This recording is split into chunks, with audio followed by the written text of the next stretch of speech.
we've been talking about the rain and the flooding. If there was a way to put this onto a map, that would be neat, right? We would find a way for it, right? and this is a good representation. Everybody can understand colors, okay? Everybody in green, everybody in blue.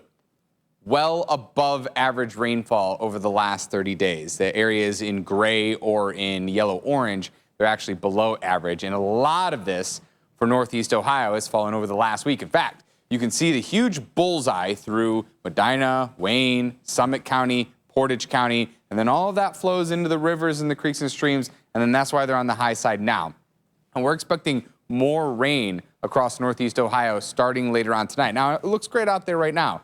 Here's a live look at downtown Akron, mostly sunny skies. It's very warm there as well. Here's a look at the visible satellite and radar. A couple of showers starting to pop up to our south, but a lot of clear sky here to the west. So for a little while, you're going to have a really nice evening. Now, the reason for all of this rain over the past several days is this system has just been over top of us, and these lows continue to just ride along these fronts. That's why it's been warmer to the south and a little bit cooler to the north. But here's that next wave moving in.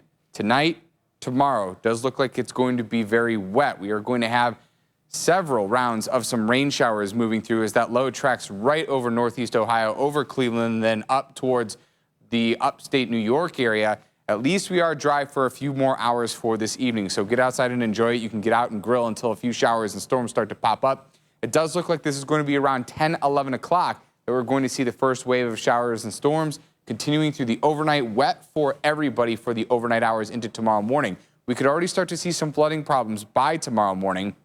Here's a little bit of a break for us for late morning and early afternoon before the next round of showers and storms move through. Now, I want to stop here and point this out for you. Tomorrow evening, notice where the bullseye is of the heaviest rain and storms. This would be bad, especially because of the same spots that keep getting hit over and over and over. And we've talked about that. That's what causes the flash flooding issues.